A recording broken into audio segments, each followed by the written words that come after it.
Hola a todos. Tuve que parar un ratito y mientras trabajaba un poco con la madera y el Señor me puso en el corazón un tema que hace rato vengo viendo y de hecho yo personalmente vengo practicando hace ya muchos años. Eh, y es, ¿soy bueno o soy malo? En la sociedad actual se le enseña a los niños que son niños buenos y no que son niños corrompidos por el pecado y la maldad que viene desde los tiempos de Adán y Eva. Y cuando partimos pensando que al decirle a nuestros hijos que son buenos, que fue lo que nuestros padres nos decían, ya estamos partiendo de una premisa falsa. Dios es muy claro. Cristo lo dijo, no hay uno bueno más que Dios que está en los cielos. Entonces, ¿cómo podemos nosotros ser convencidos de pecado si se nos enseña que somos buenos, que nacemos buenos? Fíjense que hace unas 2 o 3 generaciones, todo el mundo sabía que el hombre nacía con el pecado original y por eso los católicos bautizan a los niños, a las guaguitas. Bueno, ahí hubo un tema de una distorsión que va por otro lado, pero para mí no es el foco de esta conversación. El foco de la conversación es que la única forma que el día de hoy ha sido bautizado en la adultez sea realmente un hombre que anda en el espíritu, es que previamente haya sido convencido de pecado. Pero Satanás, en su astucia, nos ha convencido previamente de que somos buenos. ¿Y qué es lo que vemos siempre? Es que yo ayudé a este, yo no le hago mal al otro, yo estoy en una postura de que no daño, pero tampoco hago mucho por el prójimo, entonces tan malo no soy, de hecho soy dentro de todo lo que hay, lo mejorcito. Mis queridos, abran los ojos de una vez por todas. El Señor es claro, Dios no te va a juzgar por las cosas buenas que hagas, te va a juzgar por todo lo malo. Y por tal, mientras tú no entiendas cuál es tu pecado, cuál es tu maldad, cuál es tu soberbia, porque el solo hecho de pensarte bueno ya es soberbia, así que ya pecaste, eh, si se dan cuenta, están metidos en un problema serio. El Señor nos llama santidad. ¿Pero qué significa santidad? Significa justamente tener la convicción de que cada día en nuestro caminar hacemos lo bueno y evadimos lo malo. ¿Cómo yo evado lo malo si no entiendo que lo que estoy haciendo es malo? Ahí está el concepto de santidad. Es ahí donde tú buscas constantemente a Dios para que Él te enseñe a través de su palabra lo que es bueno y lo que es malo. Hoy en día las personas dicen, ay no, es que tú eres el pecado, entonces yo me aparto de ti y al apartarme de ti yo ya no peco. Mentira. Cristo se juntaba con todos y Él no pecaba. Entonces, ¿cómo sostienen eso? Yo te daño a ti porque tú eres malo y yo así me siento limpio. ¿En qué parte de la Biblia Cristo dañaba al prójimo para sentirse limpio o para estar limpio? ¿Me van siguiendo, mis queridos?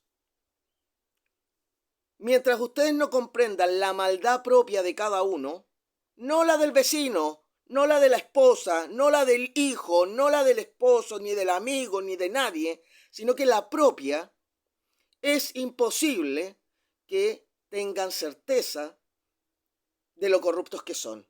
Y mientras no entienden que son hombres y mujeres corruptos, perversos, depravados, totalmente corrompidos en el pecado, es imposible que el Espíritu Santo los convenza de pecado, de maldad. Y entonces siguen con la mente cauterizada pensando que hacen lo bueno. Y con eso, mis queridos, Dios simplemente los mira con compasión, con misericordia, les sigue bendiciendo y moviendo la cabeza diciendo estos niñitos no van a aprender nunca.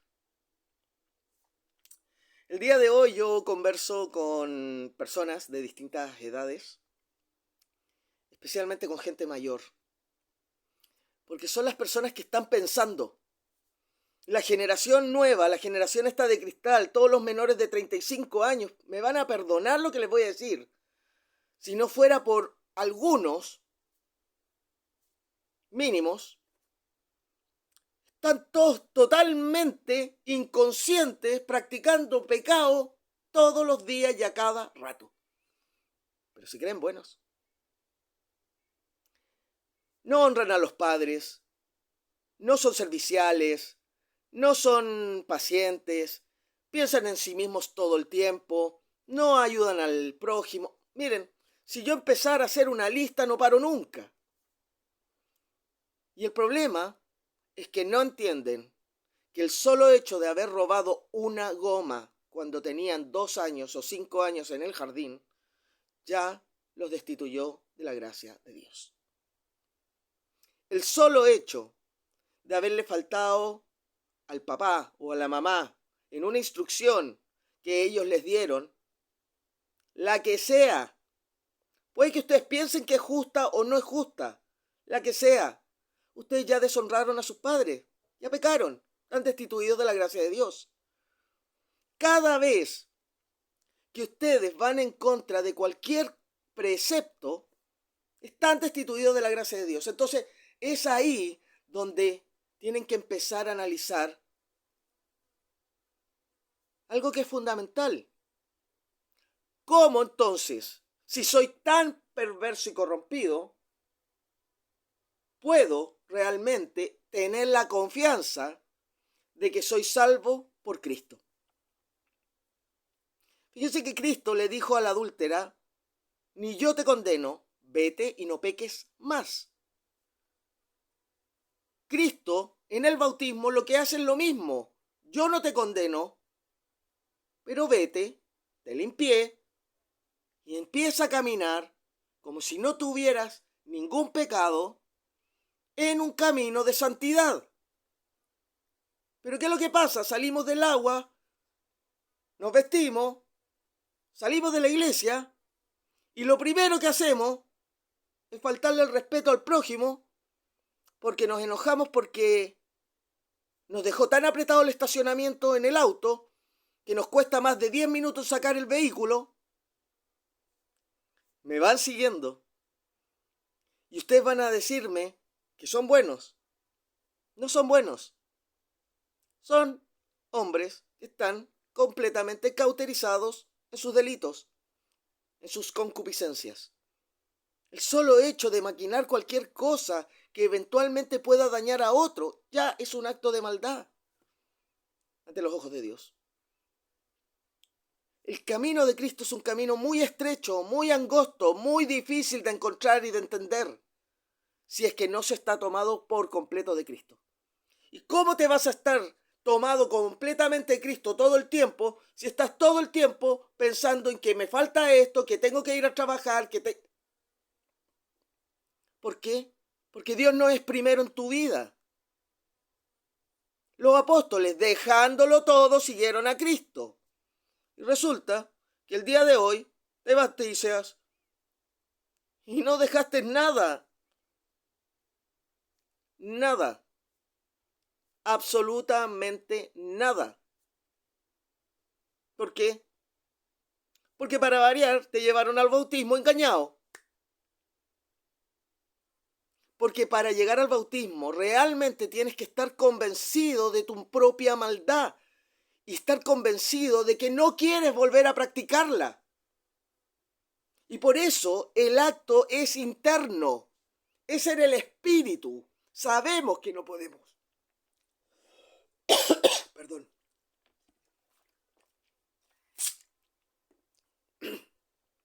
Sabemos que no podemos dejar de pecar. Pero en la medida que vamos entendiendo nuestra maldad, nuestro pecado, Dios se ocupa justamente de irnos enseñando cómo no volverlo a practicar. Lamentablemente, el día de hoy, las personas no quieren entender eso. Es fácil de entenderlo. El problema es la práctica. ¿Y cómo van a practicar algo si no se toman el tiempo? Ni siquiera están educando correctamente a los hijos dentro del cristianismo. Y eso es parte del pecado que están practicando.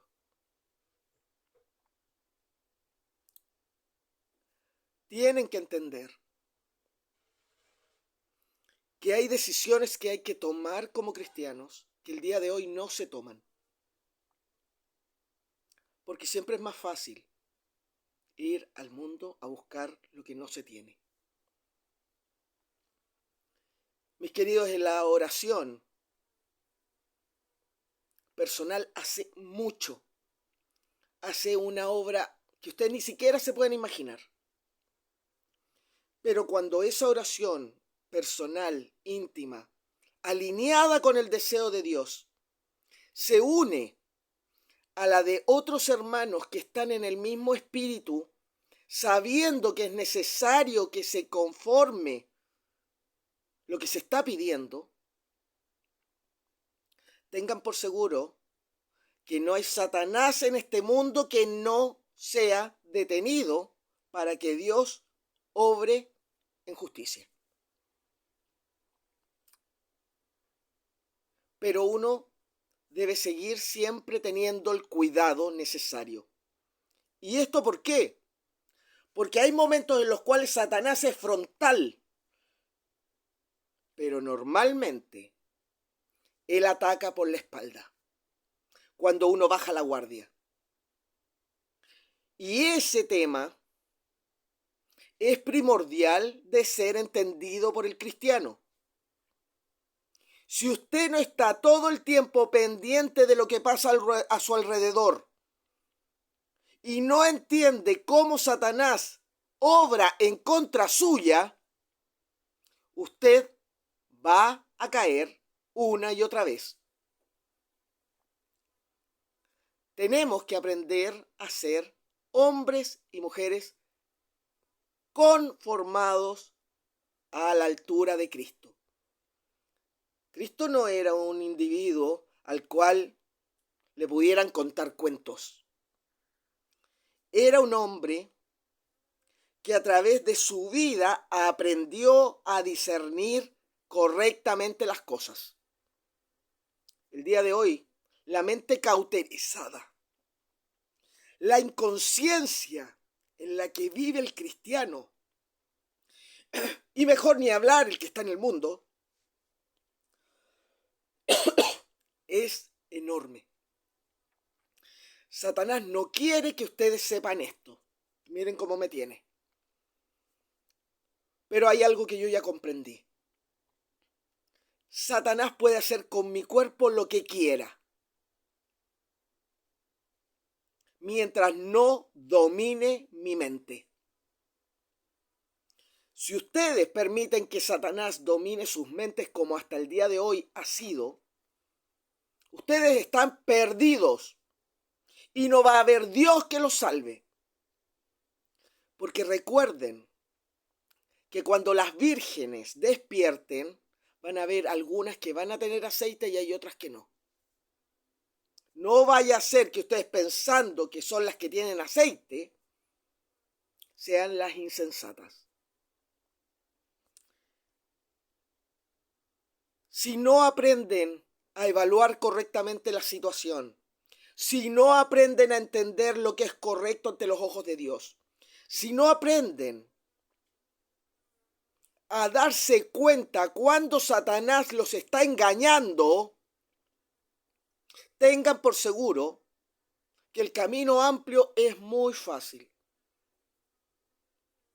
Y la comodidad es la que lleva al hombre a la perdición. Son malos. Métanselo en la cabeza. Enséñenselo a sus hijos. Predíquelo por todos lados. El hombre es malo, perverso y corrompido. Y solo tomado de Cristo puede empezar a caminar hacia la santidad requerida. Entender lo que es justo. Dejarse de ser legalistas y aprender a ser correctos. Cuando ustedes fuerzan las leyes para lograr lo que quieren, ustedes están siendo legalistas. Cuando ustedes utilizan la ley para que se haga justicia, ustedes están siendo justos. Cristo lo mostró claramente, citando, escrito está en el desierto. Él no abusó de la ley como lo hace Satanás. Vean, observen cómo hace los planteamientos Satanás para que usted caiga. Mire cómo contesta Cristo cada vez que es asusado por Satanás. Vean el ejemplo de los apóstoles antes de la muerte de Cristo y después de la muerte de Cristo y su resurrección. Y se van a dar cuenta cómo hay un cambio, un quiebre en el actuar de todos. Entiendan por qué Pablo se comportaba como se comportaba antes de ver a Cristo en el camino. Comprendan por qué Pablo hacía lo que hacía, arriesgando su vida,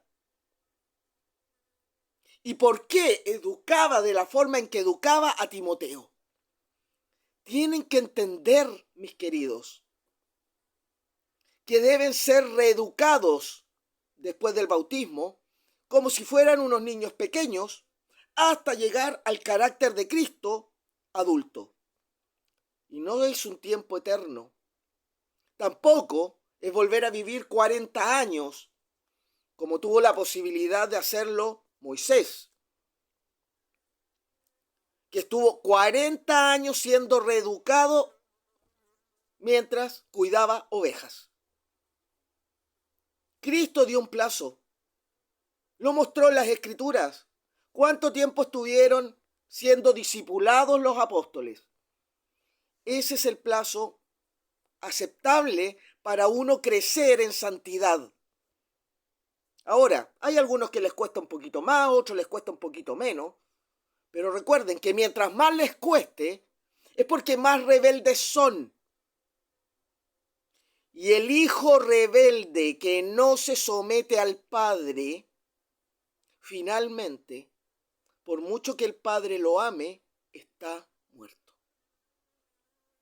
Mis queridos, son malos. Entiéndanlo de una vez por todas, y solamente tomados de Cristo alcanzarán justicia.